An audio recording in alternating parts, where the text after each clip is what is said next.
And welcome back, everybody, to WTL. Where's the Line? Nebraska's first and only sports betting show. I'm your host, Andy Klassen, joined by Jabron. Parlay Pounder. You got it. All right, so we talked a little UFC fight night. Yeah. Going across the pond there. Going to get back to London, the UK. You have to. And then we also talked a little championship, the Open Championship. The Open Championship. Starting today. Over across the pond as well. You know, and we didn't talk about some of those head-to-head matchups, but I'm telling you, get in your There's book. some money to be made there for sure. It really is. And you're talking about some guys that we're talking about landing in the top 5 easy, you know, like locks in the top 5. You can never say that, but I mean, if they're going to do that, obviously they're going to have to win their matchup. Yeah, their head-to-head. So there's some plus money to be made there as well. Check it out. Now, let's talk a little NFL. Everybody's thinking about it. It's right around the corner, Andy. It really is. Everybody's thinking about getting their draft board in. Everybody's thinking about buying the book, all that kind of stuff. So everybody's ready to talk some NFL, and so am I. And my guys over at VSiN, you know, we've had a number of those guys on as guests, and they are fantastic. They're about to come out with their NFL betting season preview. Something that we use every single year. Huge book. It's definitely worth the read, worth the buy. Yeah. But we want to talk about odds to win divisions. Yeah. And let's talk about the AFC South, because I think this is a curious case right here. It is. The AFC South, get this, has been won by the Houston Texans 6 of the last 12 seasons. Wow. You know that? That's crazy stat to me. Half the time, I didn't think you knew that. It surprised me when I saw that. The Tennessee Titans, however, have won it back-to-back, 2020 and 2021. Correct. However, the Jaguars and all their wins that they piled up last year, I guess, they're the odds-on favorites. So let's start at the bottom, work our way up. Yeah. Start with the Houston Texans, a team that has won the division 6 of the last 12 years. They're at a plus 800 in that 4 hole. That's crazy, Andy. And I'll give you a crazy stat right back. The Texans have not won more than 4 games in the past 3 seasons. So that kind of just demolishes all of that. But, the Texans made a huge statement, Andy, in 2023 draft, taking C.J. Stroud with the 2nd pick and then trading up to get edge rusher Will Anderson Jr. While the future is bright in Houston, the present is bleak, Andy. Yeah. The Texans finished, like we said, with a 3-13 and tied last year with one of the worst rosters. Yeah. The dust is still settling from the Deshaun Watson debacle. I just think it sets up for a very similar year this year, Andy, with a 3-4 win team.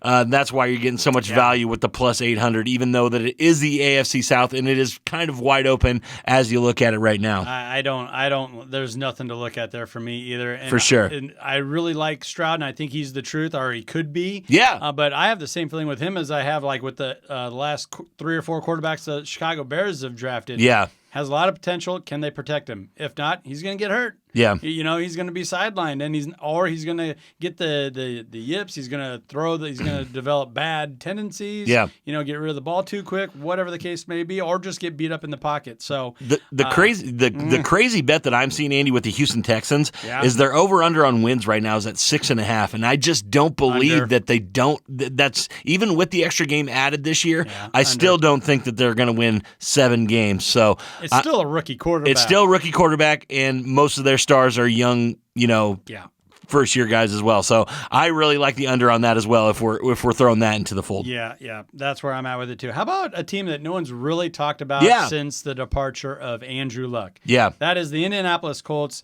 sitting there at a plus 600. And, I mean, you don't hear about them for good reason. They just don't move the needle. Yeah, they really don't, Andy. And the Colts have not won the AFC South since 2014 and went 4-12-1 last year in 2022. Yep.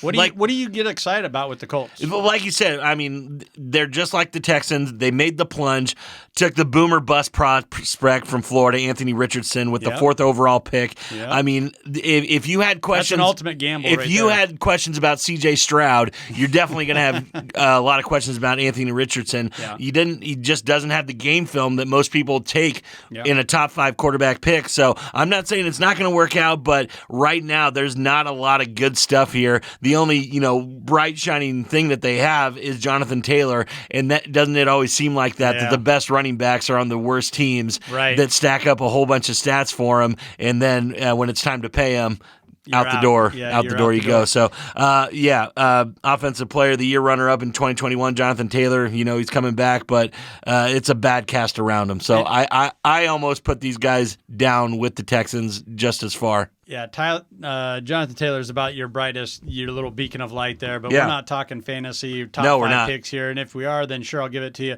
Another thing that they got going for them, I forgot. They have the number 1 podcaster out there, and Pat McAfee. There you go. He no longer punts for him. No, so I can't even get excited about their kicking game. He used to do that for him. Just a key stat for the Colts. The Colts scored the NFL's 3rd fewest points per game in 2022 en route to their worst finish since 2017. So they're just in a bad way. We said about the Houston Texans, their over-under is at 6.5 wins as well. So I have a little bit more faith that these guys could do that with a 7-win season just playing the AFC South. But I'm not going to bet on it. No way. No, you got to find those wins, and the Colts are a team that I kind of check the box no, you're the W for the other team. Yeah. All right. Now there might be some value here, and more people talk about those, and especially around here, I think a little bit has to do with busting with the boys. Yeah, for Will sure. Compton, They have a huge spotlight on them. Right. That's the Tennessee Titans at a plus 400, and there is a path. You can see a path where they do win the AFC South. It's not out of the realm, and it's sitting at a plus 400, so if you like it, get after it, I guess. Yeah, Andy, the whole thing with the Titans is they ended the 6-year streak of winning season when they ended the year 7-10 last year. Yeah. It's just quarterback Ryan Tannehill missed time. Their new guy Malik Willis really looked overwhelmed when he got in there. So that was the really bad thing for the Tennessee Titans. Saying that, running back Derrick Henry still probably the best in the biz. Right. Still the biggest one that's going to bring the fight to you and fight for extra yards. Yes, he is getting older, but he's still definitely their best player.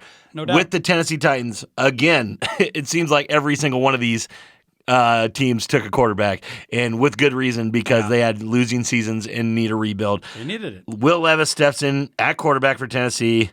It's a question mark as well, and he was a 2nd-round pick. He was supposed to be a top 10 pick, fell all the way to the 2nd round. I don't know if that means anything to anybody, but I just believe the Titans have a similar problem on defense where they gave up, the fewest rushing yards, but also gave up the most passing yards in 2022. Right. So I really think that the more and more I'm talking about this, Andy, I think it's a huge just pathway for the Jacksonville Jaguars to have a huge year. Yeah, you kind of spelled some things out there. A couple of things.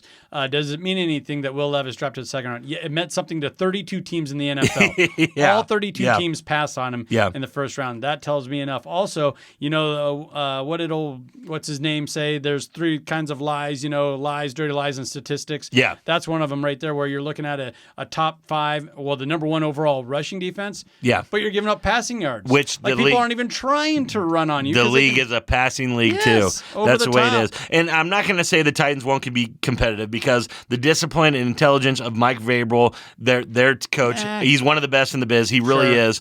But so I do believe that they are going to be competitive, but I believe they're only going to be competitive in the AFC South. And he finally got on the bus. I saw he was on one. Yeah, he's on the bus. So there we go. Shout out Vrabel. Stepping up and getting on the bus there. There you go. All right. Support the boys. Man, we are giving a lot of shout outs to different podcasts. Yeah. So, all right, let's talk about the odds on favorites. Let's do it. Jacksonville Jaguars, a team sitting at a minus 165. Yeah. And I think this has to do with a lot of recent success, but I also feel like there is reason for pause, even though we went through the 3 worst. Yeah. Now we're talking about the best. Yeah, Andy. And the Jacksonville won the AFC South with a 9-8 record last year, thanks to a late season surge, like you said, Andy, where they won 6 of their last 7 games. Tight games. A lot of them were tight. Tight games. Trevor Lawrence's 2nd year under center, but it felt like the first time that he was the guy who we thought he was.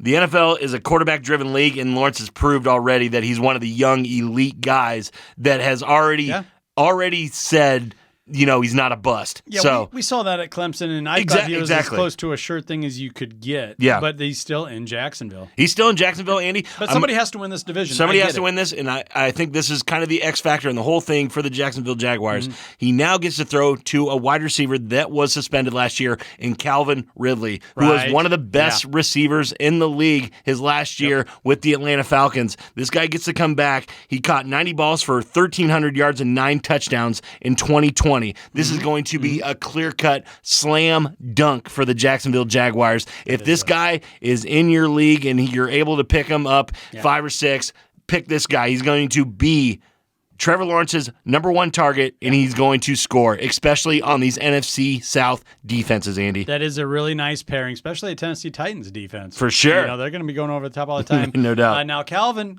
Ridley, listen to me. You can listen to our show. You can enjoy it, subscribe, all those things. But don't bet on the Jaguars. Do not bet. And do not bet on NFL grounds. They have 2 rules. 2 rules that Travis Justice kind of laid out last week for all you people in the NFL. All you got to do is not bet on the NFL or bet on NFL grounds, whether that's your training room, the stadium, whatever. It's pretty easy stuff here. Did you know this? The Jaguars have a top 10. Actually, number 9 is where they're at as far as difficult schedule. They're a difficult schedule. So, they're a top 10. They're facing off, and, that's what happens when you make the playoffs, Andy. That's what they do to you. Yeah, so, and that's talking about parity, but, I'll go back to somebody has to win this darn thing. Yeah. And, they could even win this thing at 9-11. Yeah, exactly. I really could see that, where they're 2 games under 500 and still win the division. Exactly like you said, Andy. And the key stat that I wanted to throw out for the Jaguars right now is during the Jaguars stretch of, the 6 wins in 7 games like we were talking about, Lawrence averaged over 250 passing yards, scored 14 touchdowns while only throwing 2 interceptions. Yeah. That's playing against some really good, people down the stretch, Andy, and he was just on fire. So I really think he takes this momentum into this year, wins this. I would take these guys at a minus 150 any day in this division. Give me the Jaguars. They're taking it down. The squeeze is worth the juice there, and no doubt. When we talk through it there, I would have to agree, no doubt. Let's take a quick minute to recognize one of our fabulous partners, because you heard the horn. That means we're up against it, and that partner is the Nebraska Brewing Company. And we're talking about the squeeze. I'm enjoying the squeeze of the day here. It's their lemon rattler, and I love it. We kind of moved on from their ale storm. Yeah. And I think you got the cream ale over there? I got the cold beer cream ale, Andy. And let's face it, when you reach for a beer at the height of your day, you're looking for a can that can crack open and knock back to kill the nagging thirst. And that is the cold beer cream ale. Like you read it right off the label there. And that actually just won some awards. I saw that on Twitter, so good on the guys. Nebraska Brewing Company, world class in every glass. Don't go anywhere, folks. This is WTL.